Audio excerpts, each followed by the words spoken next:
Hello दोस्तों, नमस्कार। मैं लक्ष्य पुलिस यूट्यूब चैनल में आपका स्वागत करता हूं। दोस्तों, हर संडे हम लोग पुलिस भर्ती मॉक टेस्ट का एनालिसिस करते हैं और उसके बाद रेडियो भर्ती का एनालिसिस करते हैं। उसी श्रृंखला में आज हम लोग एक बार फिर से 8 अक्टूबर के मॉक टेस्ट का एनालिसिस कर रहे हैं।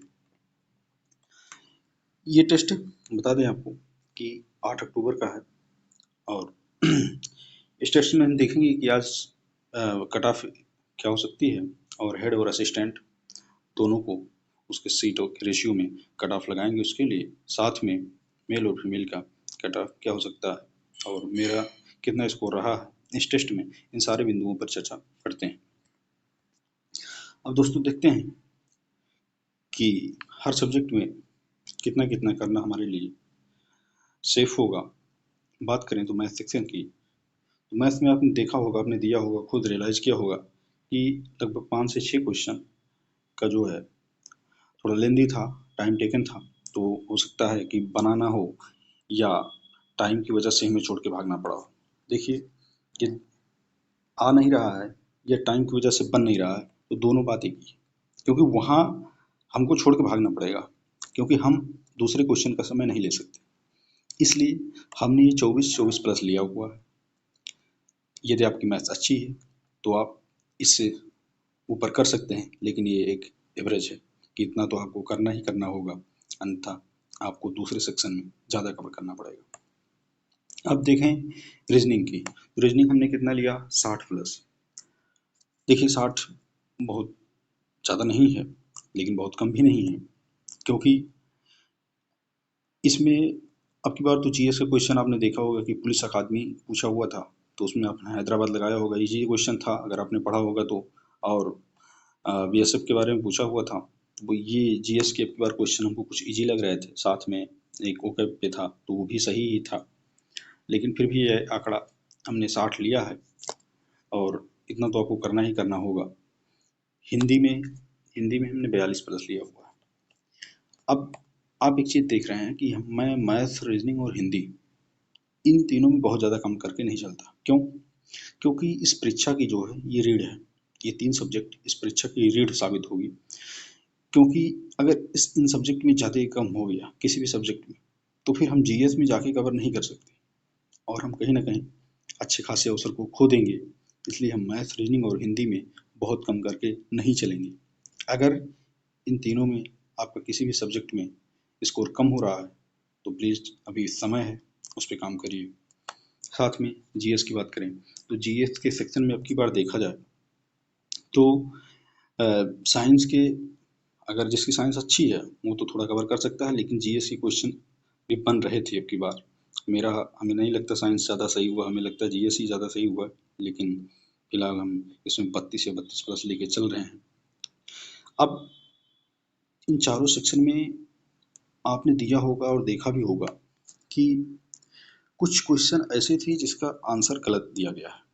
लगभग 2 से 3 क्वेश्चन आपको मिल जाएंगे जिसका आपने आंसर सही लगाया है, लेकिन मॉक टेस्ट में उसका आंसर गलत दिया गया है, तो जिससे आपके नंबर में कहीं ना कहीं गिरावट देखने को मिली है। लेकिन आपको सही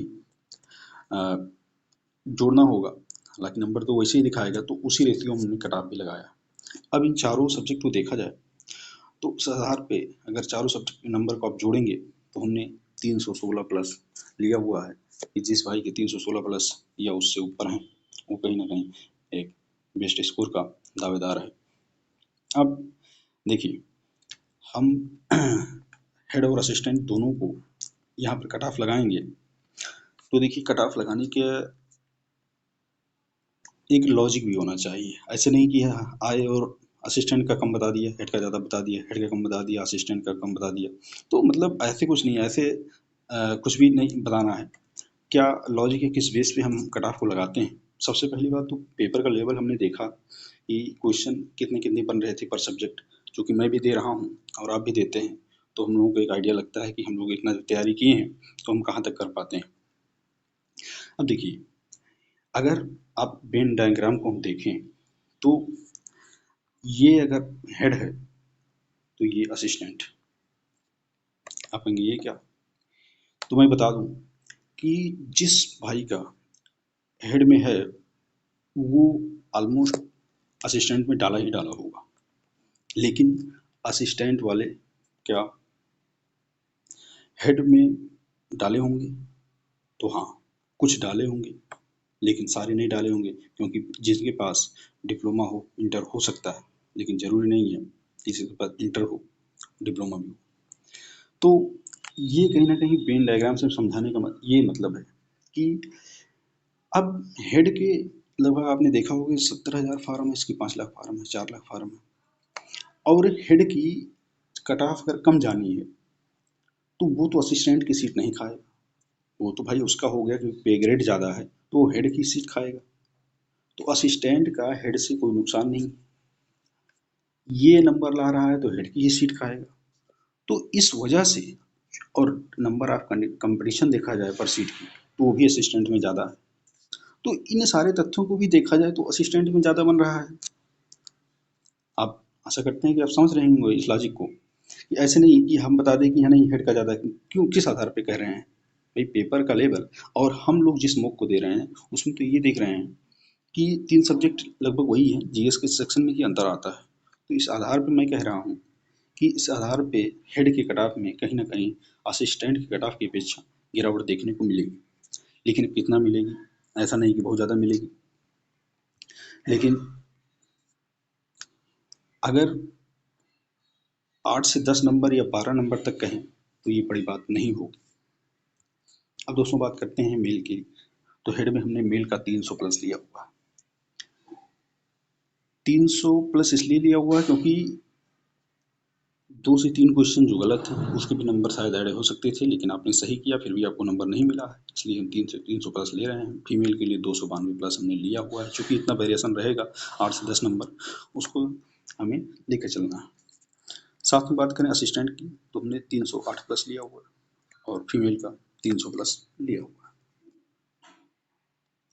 अब मेल और फीमेल के हमने कट ऑफ को देख लिया है और बेस्ट स्कोर भी हमने देखा है।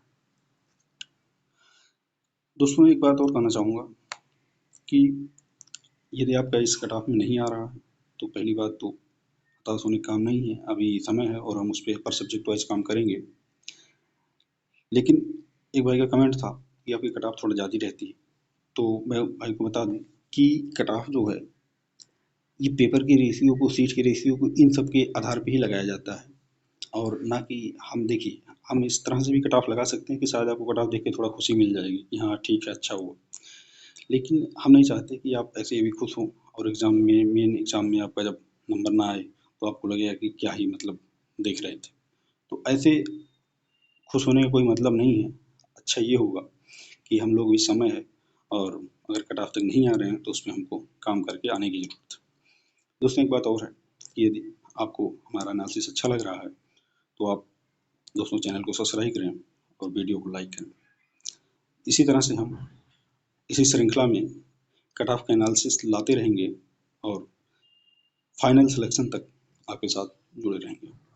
अब दोस्तों देखते हैं नेक्स्ट स्लाइड में कि कितना पर सब्जेक्ट मेरा स्कोर आया हुआ है और कितना समय लगा हुआ है।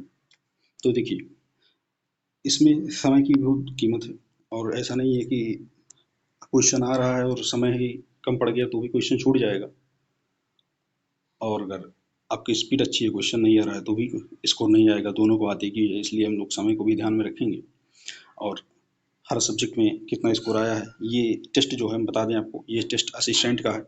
इसके पहले जो भी टेस्ट आए हैं वो हम हेड रेडियो ऑपरेटर का दे के ला रहे थे, तो एक भाई ने कमेंट किया कि असिस्टेंट के लोग भी आपका टेस्ट देखते हैं, तो कभी कभी आप असिस्टेंट का भी एनालिसिस कराते रहिए। इसलिए अब की बार हमने क्या किया कि असिस्टेंट भर्ती का टेस्ट का एनालिसिस किया है, और ये वही है जिसमें हमारा जीएस के सेक्शन को देखा जाए तो हमारे 34 सही है और 17 गलत हुए, और ये बहुत अच्छा नहीं है, लेकिन अब यही आया हुआ है, कुछ तबीयत भी खराब थी इस बीच में। दोस्तों बात करें हिंदी की तो हिंदी में देखिए 44 सही है, 6 गलत है। तो हिंदी का मेरा एवरेज जो है यही रहा है, तो हिंदी में 44 सही है, 6 गलत है। रीजनिंग में आप देख रहे हैं कि 65 सही है और 4 गलत है, जो कि ठीक है।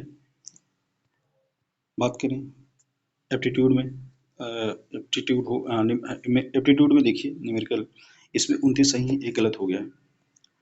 और एक कहाँ गलत हुआ है ये थोड़ा देखने की बात है। वैसे स्कोर अच्छा है क्योंकि हमने 24 या 24 प्लस लिया हुआ था, तो उस आधार पे 29 सही है। दोस्तों आप भी, आपका पर सब्जेक्ट कितना आया है आप भी एनालिसिस देखते हैं, और जहाँ भी कमी आ रही है उसको सुधार करने की कोशिश करें। साथ में कमेंट करके ज़रूर बताएं कि हमारा किस सब्जेक्ट में कम आ रहा है और हम कहाँ तक पहुँच पा रहे हैं। अब दोस्तों देखते हैं फाइनल रैंक क्या आया है। देखिए यहाँ पर सबसे बड़ी बात ये है कि असिस्टेंट में ज़्यादा कैंडिडेट हैं, फिर भी 2 से 3 दिन बाद हम वीडियो ला रहे हैं। वीडियो हमारा लेट आने का एक ही मतलब होता है कि ताकि नंबर ऑफ कैंडिडेट ज़्यादा हो जाएँ। लेकिन लेट आने के बावजूद भी आप देख रहे हैं कि केवल 1200 लोगों ने ही टेस्ट को अटेम्प्ट किया है, जिसमें 7 रैंक आया हुआ है। तो ये कहीं ना कहीं आप ये देख रहे होंगे कि पेट का एग्ज़ाम लगा हुआ है, या हो सकता है दिल्ली पुलिस हो, इसमें लोग लगे हुए हैं। इस आधार पे कैंडिडेट टेस्ट को नहीं दे रहे हैं, क्योंकि मैं असिस्टेंट का ही देखता था तो ये लगभग 3000, 4000, 5000 लोग इसको, लेकिन अभी देख रहे हैं 1283 लोग दिए हुए हैं। तो कहीं ना कहीं, और ये जो लोग दे रहे हैं कहीं ना कहीं बहुत सीरियस हैं, क्योंकि फिर भी टेस्ट को नहीं छोड़ रहे हैं। और मैं यही कहूँगा कि थोड़ी तैयारी आप अगर कम कर सकते हैं, लेकिन टेस्ट आप ज़रूर संडे में एक दिन देते रहिए। इससे क्या होगा कि तैयारी जो है लगातार बनी रहेगी, और आपने जो इतने दिन इंतज़ार कर लिया तो आप ये सोच के बिल्कुल ना इसको छोड़ें कि नहीं एग्ज़ाम का डेट अभी नहीं आया है या काफ़ी दूर है। हाँ, अगर आपका पेट लगा हो तो उसको आप ज़रूर दें, लेकिन एक दिन टेस्ट आप देते रहिए। दोस्तों आज का वीडियो के एनालिसिस यही था, और आशा करते हैं कि आपको वीडियो का एनालिसिस अच्छा लगा होगा और आपने अपने मुँह से ज़रूर मिलाया होगा कि किस सब्जेक्ट में हमारे कितने नंबर आए हैं और कहाँ कमी रह गई है। और मैं एक बार फिर से कहना चाहूँगा कि जिस भाई को कट ऑफ के नंबर ज़्यादा लग रहा है, कम लग रहा है, तो मैं एक बार फिर से कहूँगा कि भाई इसमें देखिए आप अगर तो खुशी हो रही है कि हाँ ठीक है, यदि आपको बुरा लग रहा है कि नहीं बहुत ज़्यादा है, तो मैं ये कह रहा हूँ कि आप फाइनल एग्ज़ाम होने दीजिए। आप अगर 2-4 एग्ज़ाम प्रीवियस ईयर को देखेंगे, उसके कट ऑफ को देखेंगे, तो शायद आपके अंदर ये थॉट नहीं आनी चाहिए, क्योंकि कट ऑफ ठीक-ठाक जाती है और हमें बहुत कम करके खुश होने का कोई मतलब नहीं है। दोस्तों वीडियो देखने के लिए धन्यवाद। नमस्कार।